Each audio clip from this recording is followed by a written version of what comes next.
મોરબી તાલુકા police સ્ટાફે ઊંચી માંડલ ગામ પાસેથી બાતમીના આધારે રેડ કરી 60 બોટલ દારૂ સાથે 3ને દબોચ્યા. આગળની તપાસ શરૂ. મોરબી તાલુકા પોલીસ સૂત્રોમાંથી મળતી માહિતી પ્રમાણે મોરબીના હળવદ રોડ ઉપર આવેલા ઊંચી માંડલ ગામે સ્મશાન નજીક મોડી રાત્રિના રેડ કરવામાં આવી હતી અને ત્યાંથી નાની મોટી જુદી જુદી દારૂની 60 બોટલો મળી આવી હોય. હાલમાં એ 3 શખ્સોની સામે તાલુકા પોલીસ સ્ટેશન ખાતે પ્રોહિબિશન એક્ટ હેઠળ ગુનો નોંધાયો છે અને આ જથ્થો તેઓ ક્યાંથી લાવ્યા હતા, કોને આપવાના હતા તે દિશામાં હવે તાલુકા પોલીસે આગળની તપાસ શરૂ કરી છે. મોરબી તાલુકા પોલીસ ખાતેથી 11 વાગ્યાના અરસામાં મળતી માહિતી પ્રમાણે મોરબી તાલુકા પોલીસ સ્ટાફ ગત રાત્રિના પેટ્રોલિંગમાં હતો અને જ્યારે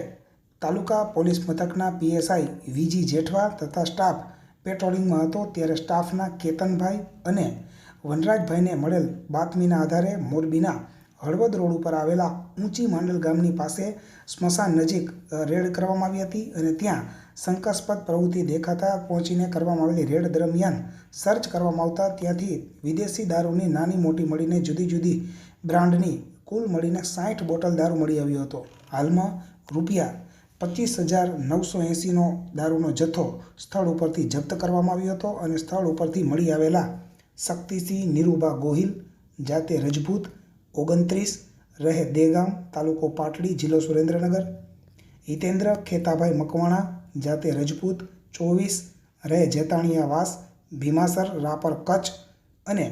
જગદીશ ગોવિંદભાઈ મારુ જાતે આહિર 25 હાલ રહે લાલજી કોમ્પ્લેક્સ ઊંચી માંડલ હળવદ મોરબી રોડ તાલુકો જિલ્લો મોરબીવાળાઓની સામે પ્રોહિબિશન એક્ટ હેઠળ તાલુકા પોલીસ સ્ટેશન ખાતે ગુનો નોંધવામાં આવ્યો છે.